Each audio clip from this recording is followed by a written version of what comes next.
ಚಿಕ್ಕಮಗಳೂರು ತಾಲೂಕು ಆಲ್ದೂರು ಹೋಬಳಿ ಸತ್ತಿಹಳ್ಳಿ ಗ್ರಾಮದ ನಿವಾಸಿ ಹರೀಶ್ ಆಚಾರ್ ಇವರಿಗೆ ಸರ್ವೆ ನಂಬರ್ 5/2ರಲ್ಲಿ 33 ಗುಂಟೆ ಜಮೀನು ಇದ್ದು ಕಳೆದ 30 ವರ್ಷಗಳಿಂದ ಕೃಷಿ ಮಾಡಿಕೊಂಡು ಬಂದಿರುತ್ತಾರೆ.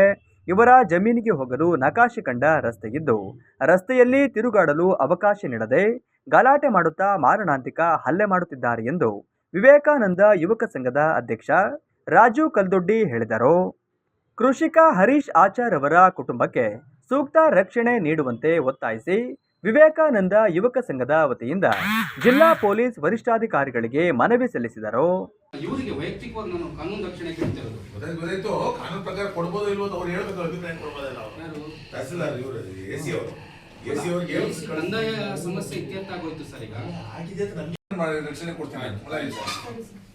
ಸತ್ತಿಹಳ್ಳಿ ಗ್ರಾಮ ಪಂಚಾಯತಿ ಸರ್ವೆ ನಂಬರ್ 5/2 ಇಲ್ಲಿ ಹರೀಶ್ ಆಚಾರ್ ಇವರು ಹಿಡುವಳಿ ಭೂಮಿ ಜಮೀನಿದು. ಅದು ಅಲ್ಲಿ ನಕಾಶೆ ಕಂಡಂಥ ಒಂದು ರಸ್ತೆ ಇದೆ. ಕಳೆದ 35 ವರ್ಷದಿಂದ ಅವರಲ್ಲಿ ಜಮೀನಲ್ಲಿ ಉಳುಮೆ ಮಾಡಿಕೊಂಡು ಬೆಳೆ ಬೆಳ್ಕೊಂಡು ಬಂದಿದ್ದಾರೆ.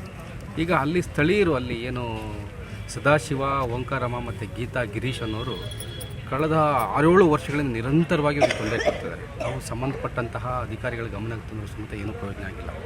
ಮೊನ್ನೆ 4ನೇ ತಾರೀಕು ಆಲ್ದೂರು ಪೊಲೀಸ್ ಠಾಣೆಗೆ ಇವರು ಒಂದು ದೂರನ್ನು ಕೊಟ್ಟಿದ್ದಾರೆ. ಯಾಕಂದರೆ ಇವ್ರ ಮೇಲೆ ಮಾರಣಾಂತಿಕವಾಗಿ ಹಲ್ಲೆ ಮಾಡೋಂಥ ಎಲ್ಲ ಪ್ರಯತ್ನಗಳು ನಡೀತಾ ಇದೆ ಅಲ್ಲಿ, ಮತ್ತು ಧಮಕಿ ಹಾಕ್ತಿದ್ದಾರೆ. ಇವ್ರಿಗೆ ಸೂಕ್ತವಾದ ರಕ್ಷಣೆ ಬೇಕು. ಹಾಗಾಗಿ ಅಲ್ಲಿ ಆ ಸ್ಟೇಷನ್ ಸಬ್ ಇನ್ಸ್ಪೆಕ್ಟರ್ ಗಮನಕ್ಕೆ ತಂದರೆ ಆದರೆ ಏನೂ ಪ್ರಯೋಜನ ಆಗಿಲ್ಲ. ಅದು ಇವತ್ತು ಪೊಲೀಸ್ ವರಿಷ್ಠಾಧಿಕಾರಿಗಳ ಗಮನಕ್ಕೆ ತಂದು ಒಂದು ಮನವಿಯನ್ನು ಕೊಟ್ಟಿದ್ದೀವಿ. ಪಾಪ ಹರೀಶ್ ಆಚಾರ್ಯ ಪ್ರಾಣಕ್ಕೆ ಸೂಕ್ತವಾದ ಒಂದು ರಕ್ಷಣೆ ಕೊಡಬೇಕಂತೇಳಿ 2-3 ಸರಿ ಮಾನಸಿಕವಾಗಿ ನೊಂದು ಪಾಪ ಆತ್ಮಹತ್ಯೆಗೂ ಪ್ರಯತ್ನ ಮಾಡಿದ್ದಾರೆ. ಹಾಗಾಗಿ ನಾವು ವಿವೇಕಾನಂದ ಸಂಘದವರು ಅವರಿಗೊಂದು ನೈತಿಕವಾದ ಬೆಂಬಲ ಕೊಟ್ಟು ಅವರ ರಕ್ಷಣೆಗೆ ನಾವು ನಿಂತಿದ್ದೀವಿ.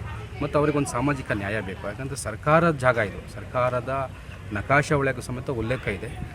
ಸಂಬಂಧಪಟ್ಟಂಥ ಕಂದಾಯ ಅಧಿಕಾರಿಗಳು ಬಂದು ಸ್ಥಳವನ್ನು ಪರಿಶೀಲನೆ ಮಾಡಿ ಈಗ ನಕ್ಷೆ ಸಿದ್ಧಪಡಿಸ್ತಾರೆ. ಇನ್ನೊಂದು 2-3 ದಿನದಲ್ಲಿ ನಕ್ಷೆನೂ ಸಿಗುತ್ತೆ. ಹಾಗಾಗಿ ಪೊಲೀಸರು ನಮಗೆ ವಿಶ್ವಾಸ ಕೊಟ್ಟಿದ್ದಾರೆ, ಅವರು ವಿರುದ್ಧವಾಗಿ ಸೂಕ್ತವಾದ ಕ್ರಮ ತೊಗೊಂಡು ಇವ್ರಿಗೆ ನ್ಯಾಯ ಕೊಡಿಸ್ತೀವಿ ಅಂತೇಳಿ.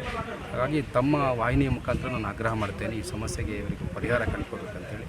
ಇಲ್ಲಾಂದರೆ ಪಾಪ ಇವರು ಆರೋಗ್ಯದಲ್ಲೂ ಪಾಪ ತುಂಬ ಇವರು ಚೇತರಿಸ್ಕೊಳ್ತಾರೆ. ಈಗ ಏರುಪೇರಾಗಿತ್ತು, ಮಾನಸಿಕವಾಗಿ ನೊಂದು ಹೋಗ್ಬಿಟ್ಟಿದ್ದಾರೆ. ಹಾಗಾಗಿ ಈ ವಾಹಿನಿಯ ಮುಖಾಂತರ ನಾವು ಸರ್ಕಾರಕ್ಕೆ ನಾವು ಮನವಿ ಮಾಡ್ತೇವೆ.